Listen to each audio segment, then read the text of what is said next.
આપ જોઈ રહ્યા છો સંદેશ ન્યૂઝ। હું છું આપની સાથે કૃષ્ણા અને આજે સ્થાનિક સ્વરાજની ચૂંટણી જંગનું પરિણામ આવી રહ્યું છે। થોડી જ વારમાં મતગણતરી શરૂ થઈ જશે, થોડી ક્ષણોમાં મતગણતરી શરૂ થઈ જશે અને ચિત્ર સ્પષ્ટ થવા લાગશે। એક મહાનગરપાલિકા જૂનાગઢ મહાનગરપાલિકા 66 નગરપાલિકાની સામાન્ય અને 2 નગરપાલિકાની મધ્યવર્તી ચૂંટણીના પરિણામો સામે આવશે અને ઉમેદવારોના ભાવિનો ફેસલો થઈ જશે। ઝડપી અને સચોટ પરિણામ સતત સંદેશ ન્યૂઝ આપને બતાવશે કઈ જગ્યાએ શું પરિણામ આવી રહ્યું છે, પુનરાવર્તન થઈ રહ્યું છે કે પરિવર્તન। જૂનાગઢ મનપાનું કુલ 44.32% જેટલું મતદાન નોંધાયું હતું તો 66 નગરપાલિકાઓનું સરેરાશ 61.65% મતદાન નોંધાયું હતું। પહેલી વખત 27% ઓબીસી અનામત સાથેનું આ મતદાન થયું, આ ચૂંટણી થઈ અને આ ચૂંટણીમાં આખરે ઉમેદવારોના શું ભાવિનો ફેસલો થાય છે એ થોડી ક્ષણોમાં ચિત્ર સ્પષ્ટ થઈ જશે। સરેરાશ 61.65% જેટલું મતદાન એ નગરપાલિકાઓ માટે થયું હતું। જિલ્લા પંચાયતનું સરેરાશ મતદાન 43.67% જેટલું નોંધાયું, જ્યારે તાલુકા પંચાયતની સામાન્ય ચૂંટણીનું મતદાન 65.07% થયું હતું। તાલુકા પંચાયતની પેટા ચૂંટણીનું મતદાન 57.01% થયું હતું। 2018માં જ્યારે પરિણામો આવ્યા હતા, છેલ્લી ચૂંટણી થઈ હતી ત્યારે ભારતીય જનતા પાર્ટીને 42 પાલિકામાં જીત મળી હતી। આ વખતે શું થાય છે, કારણ કે આ વખતે પણ ભારતીય જનતા પાર્ટીએ 90% સીટ જીતવાનો દાવો કર્યો છે, 90% કરતા વધારે સીટ જીતશે એવો દાવો થઈ રહ્યો છે। ત્યારે આ વખતે પરિણામો શું આવે છે એના પર નજર રહેશે। થોડી ક્ષણોમાં પરિણામ આવવાના શરૂ થઈ જશે।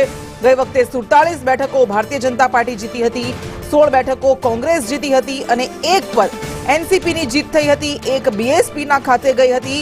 ગઠબંધનના ફાળે કુલ 6 બેઠકો ગઈ હતી અને અપક્ષ ઉમેદવાર 1 બેઠક જીત્યા હતા। પરંતુ આ વખતે ભારતીય જનતા પાર્ટી એવો દાવો કર્યો છે કે 90% કરતા પણ વધારે સીટો અમે જીતીશું, કારણ કે આ વખતે વિકાસની જીત ફરી એક વખત થવાની છે। જ્યારે બીજી બાજુ વિપક્ષ દ્વારા, કોંગ્રેસ દ્વારા એવો દાવો કરવામાં આવ્યો છે કે આ વખતે અમે પણ મજબૂતીથી ચૂંટણી લડ્યા છીએ અને એટલા માટે ગત વખત કરતા પરિણામમાં સુધારો આવશે। થોડી ક્ષણોમાં ચિત્ર સ્પષ્ટ થઈ જશે। 2 દિવસ પહેલા જ્યારે મતદાન થયું હતું, ક્યાંક નિરસ્તા પણ જોવા મળી હતી, પરંતુ ક્યાંક જોરશોરથી ઉત્સાહ ઉમંગ સાથે મતદાતાઓ બહાર નીકળ્યા હતા, મતદાન કર્યું હતું।